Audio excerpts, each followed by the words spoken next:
Well, Dream Theater's back.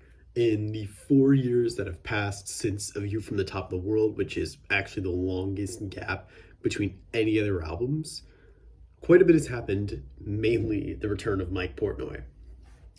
So, yeah, past decade for Dream Theater has not really been great. They never really delivered an album with Mangini that actually did anything for me, and they fell into a state of repetition and technical wankery that they were already starting to go into just before Portnoy left.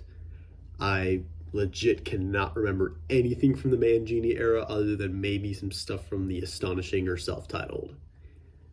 Other than that, it's just one massive blur. So, with Portnoy back, are things improved or at the very least a little different?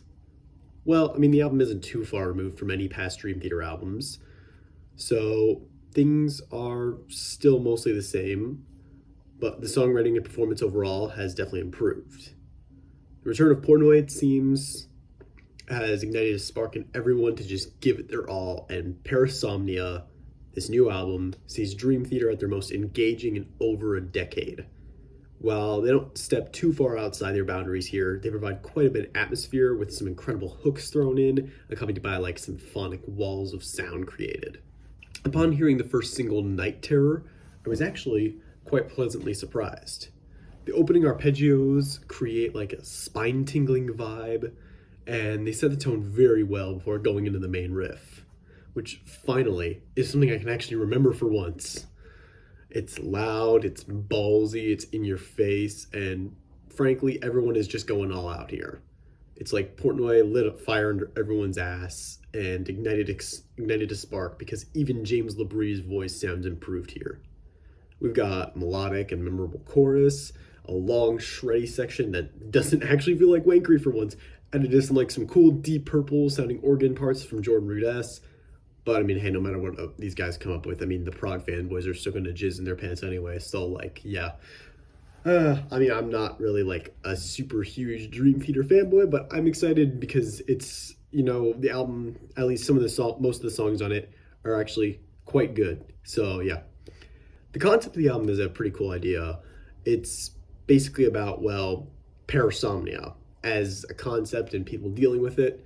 And the band does a good job setting and keeping a thematic tone throughout the album, as all the songs sound night-like, sinister, or creepy in some way, but not creepy like a slasher horror movie or anything like that. More like, I don't know, like a made-for-TV Halloween special. It's just the first thing that came to mind. It sounds like, I mean, maybe creepy is not even the right word, like spooky and stuff. Not that that's really anything, not a bad thing, or there's anything wrong with that. It's just, honestly, it kind of gives off those vibes. It's a little cheesy, I guess, but, it's a Dream Theater, really. What do you expect at this point? The actual intro of the album, In the Arms of Morpheus, is honestly not bad. I mean, sure, it takes a while to get started, but as an instrumental, it's quite solid.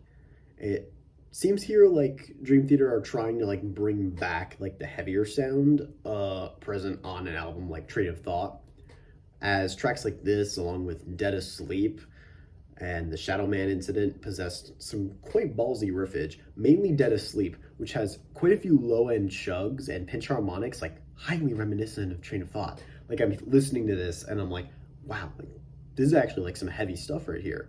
This might be their heaviest album in years. My thoughts on that album, still not quite sure about, but I do remember enjoying Train of Thought to an extent, so I'm glad to see some of those elements make a comeback. The mostly silent interlude, Are We Dreaming, leads directly into the semi-ballad Bend the Clock. Dream Theater knocked it out of the park with this one. Bend the Clock is a great song, because while the band has their fair share of ballads, I mean, what do we got? We got Another Day, Hollow Years, The Silent Man. They've mostly most of their ballads are just soft rock ballads that they've kept separate from their progressiveness when writing them. The two, their progressiveness, they actually finally fuse it in to this ballad, and it works. It works wonderfully. It's anthemic, it's huge, and has quite a shreddy but tasteful solo. I like how they still kept it again, progressive, and it's honestly one of the best ballads they've ever wrote. The Shadow Man incident, the closing track, is another one of those 20-minute epics, which normally I find incredibly forgettable. And the only one that Dream Theater's done that I actually enjoy is The Count of Tuscany off Black Clouds and Silver Linings. But honestly, this one is kind of well executed too. I'm not gonna lie. Yeah, I might have to revisit this. There's sure it probably doesn't need to be like as long as it is, but there wasn't any part in particular of it that I found like forgettable or boring or even like self-indulgent. I maybe just could have been a little shorter. Hey, I enjoyed a 20-minute Dream Theater song for once. Let's go. That's how you know they're back. So, but then we get to tracks like A Broken Man and Midnight Messiah, which in my opinion are the two duds on the album. It's where both of these songs just kind of fall flat. I genuinely can't remember A Broken Man like at all. I just cannot. And it makes it just another forgettable Dream Theater track in a sea of many. And while I do remember some parts of Midnight Messiah, it goes for this weird ass like sort of almost like mainstream hard rock kind of like anthemicness in the chorus and like hyped upness. It seems like it's just trying to force itself to be catchy and memorable, and it kind of succeeds, I guess, because I do remember it, but like it just falls flat. It just doesn't work. And yeah, so like I said, the chorus and also the verses really sound like they're trying to be As I Am 2.0 with like the groovy riff going on and like the semi-talked vocals, or like the way like James LaBrie is like, where he's like phrasing his words and like singing them in the rhythm that he's doing it in seems like it's just trying to be like As I Am 2.0. And considering these songs were both released as singles, I mean, could have done much better. So other than those two duds, we've got ourselves quite an enjoyable album following return of Portnoy, who it seems has really upped everyone else here to their A game. This is the first modern Dream Theater album that I've actually been like kind of excited to talk about and revisit, which is really saying something considering the sea of mediocrity they put out in the 2010s.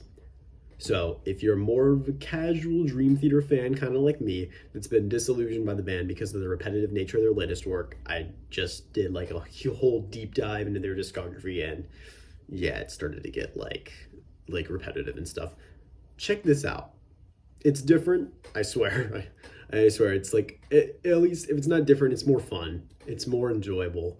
There's something here you like. And then, I mean, if you're a diehard fanboy, then I don't need to tell you anything because you'll come in your pants no matter what they put out. But this, I'm going to give a pretty generous 89%. I think if it just wasn't for those two duds that were A Broken Man and Midnight Messiah, I think this would have probably be like a 95 or something. But because of those two songs, it just kind of falls short. But this is one of their better albums, the best album they've put out since the 2000s, definitely.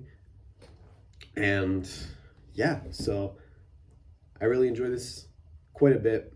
Unfortunately, I was a bit delayed in getting my review out because I was unfortunately out sick over the weekend, so I had to wait to kind of listen to it and actually get my thoughts on it. But yeah, so Parasomnia by Dream Theater, quite an awesome record. Just maybe skip over A Broken Man and Midnight Messiah, and then you'll be fine. So yeah, hope you guys enjoyed this review. I might try to get to a review of that new All That Remains album, but I still have not listened to it, so I'll see when I can do that. Then we got a new Lacuna Coil album at the end of the week, and I got some other videos planned. I still do want to review a discography of like every Pentagram album, so yeah.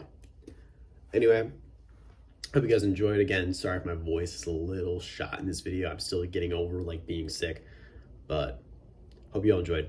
See y'all later. Bye.